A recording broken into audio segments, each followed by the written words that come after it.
Novembre 2019. Dans la foulée de la révision de la Constitution, le code électoral est modifié. L'un et l'autre prévoient désormais de nouvelles dispositions dans la conduite du processus électoral. La réforme du système partisan prend ainsi forme. Une réforme visiblement attendue.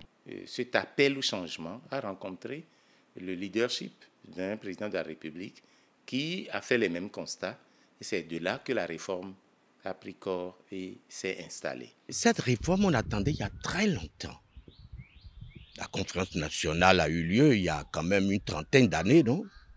Et tous les présidents qui l'ont précédé, aucun n'a eu ce courage de le faire. Bravo, Patrice Talon. Avant la réforme, le Bénin comptait plus de 200 partis politiques, ce que d'aucuns qualifiaient de clubs électoraux. Depuis 1990, aucun n'a réussi à porter à la tête du Bénin un acteur politique. Dès lors, la pertinence de la réforme du système partisan sous la rupture se dessine d'elle-même. À un moment donné, nous avons conservé la forme des partis et le fond n'existait plus. C'était important à un moment donné qu'après 30 ans de vie démocratique, on passe enfin à des débats de fond comme enjeu exclusif d'une élection, plutôt que la distribution d'argent dont personne ne s'interrogeait sur l'origine, sur la moralité, et donc on faisait avec. Le quitus fiscal, le parrainage, le financement des partis politiques, autant de mesures propres à donner aux partis politiques poids et légitimité. Le financement des partis politiques a été une réalité.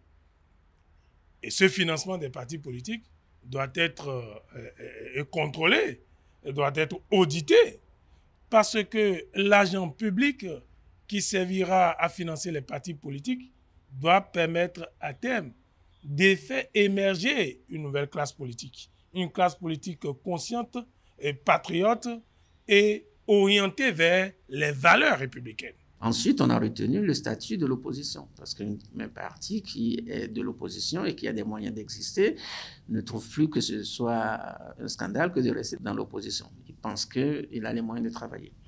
Dans la perspective de la présidentielle d'avril 2021, la réforme du système partisan porte déjà certaines ambitions de départ. On avait un bulletin, disons, de très grande dimension. En 2021, on a eu un bulletin A4. Et il y a eu une économie de plus de 75%. Et vous savez, quand on dit 75%, c'est plusieurs milliards qui ont été économisés. Aujourd'hui, on sait que le deuxième dimanche du mois d'avril de la 5e année du mandat du président de la République, il y a le premier tour des élections. Les objectifs fixés ont été pour l'essentiel atteints.